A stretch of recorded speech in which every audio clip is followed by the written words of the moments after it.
Good morning friends, இது உங்கள் principles academy. Daily கண்டபஸ்ஸில் இன்றைக்கி என்ன பார்க்க போகிறோம்னு பார்த்தீங்கன்னா, நவம்பர் 17, 2024 ஞாயிற்றுக்கிழமை இன்றைக்கி கண்டபஸ் தான் பார்க்க போகிறோம்.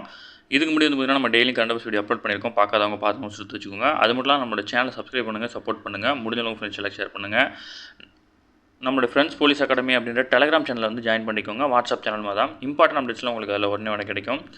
ஃப்ரெண்ட்ஸ் இன்றைக்கி கண்டபஸ் பார்த்துலாம். குடியரசுத் தலைவர் வந்து பார்த்திங்கன்னா நவம்பர் 27 வந்து பார்த்திங்கன்னா தமிழகம் வர இருக்கிறாங்க. இதில் வந்து பார்த்திங்கன்னா திருச்சி, நீலகிரி, திருவாரூர் உள்ளிட்ட நிகழ்ச்சிகளில் பங்கேற்கிறாங்க. ஓகேங்களா, இது மட்டும் இப்போதைக்கு தெரிஞ்சால் போதும். அவங்க வந்ததுக்கப்புறம் தான் என்னன்னு தெரியும். அடுத்து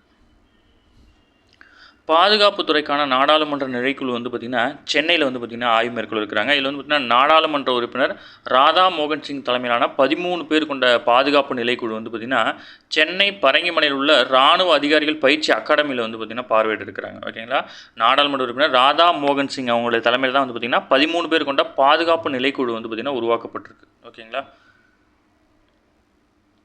டிஎன்பிசி படிக்கிறவங்களாம் அதை கண்டிப்பாக தெரிஞ்சு வச்சுக்கணும். சப்போஸ் எக்ஸாம்பிள்னாலும் இன்டர்வியூவில் அதை பற்றி கொஞ்சம் நாலேஜ் இருக்கணும். ஓகே, அடுத்து சட்டக்கல்லூரி உதவி பேராசிரியர் வயது வரம்பு வந்து பார்த்திங்கன்னா உயர்த்தணும் அப்படின்னு வந்து கோரிக்கை வச்சுருக்காங்க. இதில் வந்து பார்த்திங்கன்னா இதுக்கு முன்னாடி 57 வயதாக இருந்தது வந்து பார்த்திங்கன்னா 40 வயதாக குறைக்கப்பட்டுச்சு. மீண்டும் 57 வயதாக ஆக்கணும் அப்படின்னு சொல்லிட்டு வந்து பார்த்திங்கன்னா கோரிக்கை வச்சுருக்காங்க. எக்ஸாம் பாயிண்ட் ஆஃப் வியூவில் மட்டும் பார்த்தா போதும். அடுத்து பிரதமர் நரேந்திர மோடி வந்து பார்த்திங்கன்னா நைஜீரியா வந்து பயணம் மேற்கொண்டிருக்கிறார். இதில் வந்து பார்த்திங்கன்னா நைஜீரியா, பிரேசில், கனாயா ஆகிய 3 நாட்களுக்கு வந்து பார்த்திங்கன்னா 6 நாள் அரசுமுறை பயணமாக முதல் கட்டமாக நைஜீரியாவுக்கு வந்து பார்த்திங்கன்னா சனிக்கிழமை வந்து போயிருக்கிறாரு. பிரேசிலில் வந்து பார்த்திங்கன்னா ரியோ டி ஜெனீரோவில் நவம்பர் 18, 19 ஆகிய தேதியில் நடைபெறும் G20 நாடுகளின் கூட்டமைப்பு வருடாந்திர உச்சி மாநாட்டில் வந்து பார்த்திங்கன்னா பிரதமர் மோடி பங்கேற்க இருக்கிறாரு.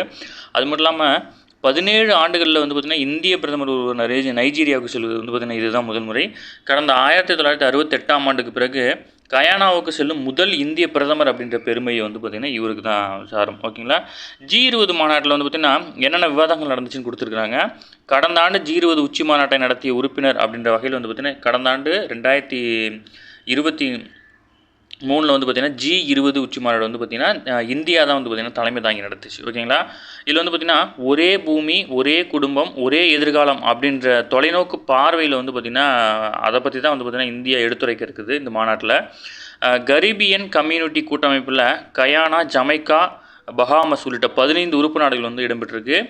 இந்தியா வந்து பார்த்திங்கன்னா இந்த G20க்கு தலைமை வகிக்கும்போது தான் பார்த்திங்கன்னா 55 உறுப்பு நாடுகளை கொண்ட ஆப்பிரிக்க ஒன்றியம் வந்து பார்த்திங்கன்னா G20 அமைப்பில் வந்து பார்த்திங்கன்னா இணைஞ்சிருக்கு. ஓகேங்களா, இது முக்கியமான கொஷின்.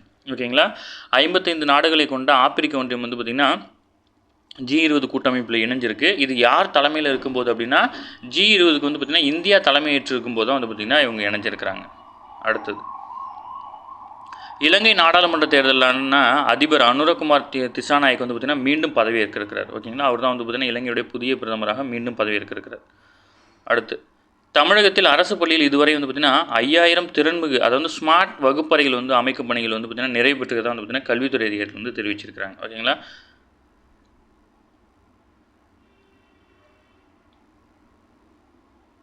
அடுத்து இதில் வந்து பார்த்திங்கன்னா அதை வந்து பார்த்திங்கன்னா பட்ஜெட்டை பற்றி ஒரு டீல் கொடுத்தாங்க. இதை மட்டும் படிச்சுட்டா போதுமானது. மத்திய அரசின் பட்ஜெட் மதிப்பு வந்து பார்த்திங்கன்னா 11 லட்சம் கோடியாக இருந்துச்சு. எப்போனா 10 ஆண்டுகளுக்கு முன்னாடி. இப்போ வந்து பார்த்திங்கன்னா 48 லட்சம் கோடியாக இருக்குது. இதில் மூலதன செலவு வந்து பார்த்திங்கன்னா 2.25 லட்சம் கோடியாக இருந்தது. இப்போ 11 லட்சமாக இருக்குது. 11 லட்சம் கோடியாக இருக்குது. நாட்டில் 1.25 லட்சத்துக்கும் மேற்பட்ட புத்தாக்க நிறுவனங்கள் வந்து பார்த்திங்கன்னா பதிவு செய்யப்பட்டிருக்கு. ஓகேங்களா, எரிவாயு இணைப்புகளின் எண்ணிக்கை வந்து பார்த்திங்கன்னா 14 கோடியிலிருந்து 30 கோடியாக அதிகரிச்சிருக்கு. ஓகேங்களா, இந்த டீட்டெயிலாம் சும்மா தெரிஞ்சு வச்சுக்கோங்க. அடுத்தது அது வந்து பார்த்திங்கன்னா 1440 பழங்கால பொருட்களை வந்து பார்த்திங்கன்னா இந்தியாவுக்கு திருப்பி தருவதற்காக வந்து பார்த்திங்கன்னா அமெரிக்கா முடிவு பண்ணியிருக்காங்க. ரூபாய் 84 கோடி மதிப்புள்ள 1440 பழங்கால பொருட்களை இந்தியாவுக்கு திருப்பி தர முடிவெடுத்துள்ளதாக வந்து பார்த்திங்கன்னா அமெரிக்கா தெரிவிச்சிருக்காங்க. ஓகேங்களா, இதில் முக்கியமான பொருள் என்னென்ன இருக்குன்னு அப்படின்னு மென்ஷன் பண்ணி கொடுத்துருக்காங்க. மத்திய பிரதேசத்தில் உள்ள ஒரு கோயிலிலிருந்து கடந்த 1980களில் கடத்தப்பட்ட நடன கலைஞரை சித்தரிக்கும் மணற்கல் சிற்பம் கடந்த 1960 ராஜஸ்தானில் தனசாரே மகாதேவ் கிராமத்திலிருந்து பச்சை சாம்பல் நிற பாறையிலிருந்து செதுக்கப்பட்ட தானசரே தாய் தெய்வம் உள்ளிட்டவை வந்து பார்த்திங்கன்னா மீட்கப்பட்டிருக்கு. அது மட்டும் இல்லாமல் இன்னும் 2100 பொருட்களும் வந்து பார்த்திங்கன்னா மீட்பு பண்ணியிருக்காங்க.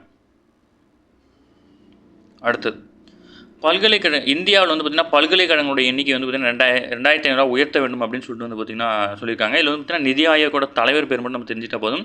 நிதி ஆயோகோட தலைவரான பிவிஆர் சுப்பிரமணியம், ஓகேங்களா, இவர் தான் வந்து பார்த்திங்கன்னா நிதி ஆயோகோட தலைவர். இவர் பேர் ரொம்ப இம்பார்ட்டன்ட், நோட் பண்ணி வச்சுக்கோங்க. அது மட்டும் இல்லாமல் எண்ம பொது உட்கணப்பில் இந்தியா மிகப்பெரிய அளவில் மேம்பட்டு வருகிறது. மக்களுக்கு எண்ம அடையாளத்தை அறிமுகப்படுத்தியதில் 20 லட்சம் மக்கள் தொகை கொண்ட எஸ்டோனியா முதல் நாடு இதுதான் வந்து பார்த்திங்கன்னா எண்ம கட்டமைப்பு வந்து முதல் அறிமுகப்படுத்திய நாடு வந்து பார்த்திங்கன்னா எஸ்டோனியா. ஆனால் 140 கோடி இருக்கிற மக்கள் தொகை கொண்ட இந்தியாவும் வந்து பார்த்திங்கன்னா அதை சக்ஸஸ்ஃபுல்லாக முடிச்சிருக்காங்க அப்படின்னு சொல்லியிருக்கிறாரு. உலக அளவில் நடைபெறும் பண பரிவர்த்தனைகள் வந்து பார்த்திங்கன்னா 48 முதல் 50% வந்து பார்த்திங்கன்னா இந்தியாவில் மட்டும் நடைபெறுது. மாதத்துக்கு சுமார் 1000 கோடிக்கும் அதிகமான பண பரிவர்த்தனை வந்து பார்த்திங்கன்னா இந்தியாவில் நடைபெறுது. ஓகேங்களா. வரும் 2047ஆம் ஆண்டில் அமெரிக்கா மற்றும் சீனாவின் பொருளாதார நிலைகளை மிஞ்சி $30 ட்ரில்லியன் பொருளாதார நாடாக இந்தியா உருவெடுக்கும் அப்படின்னு சொல்லியிருக்காங்க. வளர்ந்த நாடாகிறதுக்கு இந்தியா வந்து பார்த்திங்கன்னா 1947 தான் வந்து பார்த்திங்கன்னா இலக்கு நிர்ணயம் பண்ணியிருக்காங்க. அடுத்து ஹாக்கி இந்தியா சார்பில் நடைபெற்ற தேசிய ஆடவர் சாம்பியன்ஷிப் போட்டியில் வந்து பார்த்திங்கன்னா முதல் முறையாக வந்து பார்த்திங்கன்னா ஒடிசா அணி வந்து பார்த்திங்கன்னா பட்டத்தை வெற்றிருக்குது.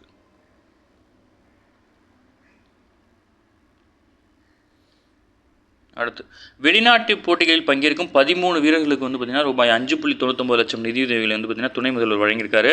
இதில் வந்து பார்த்திங்கன்னா 2024 டிசம்பர் 1 முதல் 8ஆம் தேதி வரை வந்து பார்த்திங்கன்னா மலேசியாவில் உள்ள கோலாலம்பூர் நடைபெறவுள்ள 10வது ஆசிய பசிபிக் காது கேளோருக்கான விளையாட்டு போட்டி வந்து கலந்து கொள்ள 11 பேர் வந்து போகிறாங்க.